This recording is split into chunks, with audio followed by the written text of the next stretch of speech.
छोटीशी गोष्ट. खिडकी. निलेश आपल्या गावाकडच्या घरात आला होता. घर अगदी पडझडलेले वाटत होते. 20 वर्षांपूर्वी त्या घरातले सगळेजण वाटणी करून आपापल्या मार्गाला निघून गेले.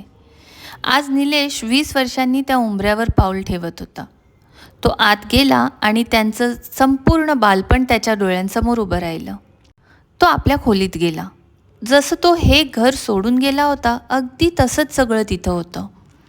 आणि एवढ्यात वाऱ्यामुळे खिडकीचा आवाज झाला. निलेश खिडकीजवळ गेला. त्याला असं वाटलं की ही खिडकी त्याच्याशी बोलत आहे. हीच ती खिडकी ज्याच्यातून तो समोरच्या घरात राहणारी रोहिणीला पाहायचा. याच खिडकीतून दोघं एकमेकांना इशारे करायचे. कधी तिनं काही छान केलं की ती याच खिडकीतून त्याच्यासाठी आणून द्यायची. ती रोहिणी.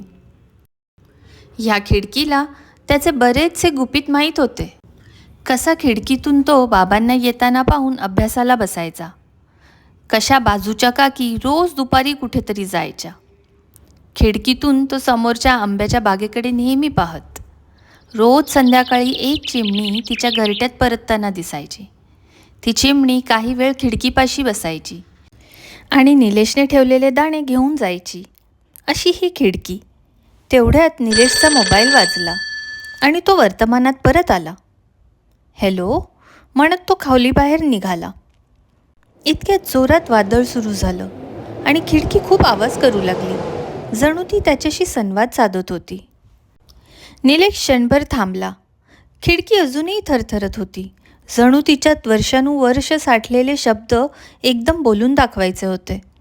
तो पुन्हा खोलीत गेला. खिडकीच्या चौकटीवर हात फिरवला.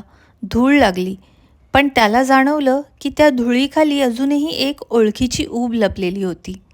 खिडकीच्या पटीत काहीतरी अडकलेलं दिसलं. त्यानं अलगद ओढून पाहिलं तर एक लहानशी पाकीट होतं.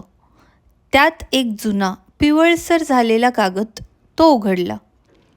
त्याच्या नजरेसमोर एक ओळ चमकली. निलेश, तुला काही सांगायचं आहे. ही रोहिणीची अक्षरं होती. त्याचं मन सुन्न झालं. त्याने कधीच विचार केला नव्हता की रोहिणीचं एखादं पत्र अशा स्वरूपात त्याला इतक्या वर्षांनी सापडेल. पुढचं वाचायचं धाडस तो करत होता, पण डोळे पाणावले होते. त्याच वेळी बाहेर वादळ काही क्षणांसाठी थांबलं.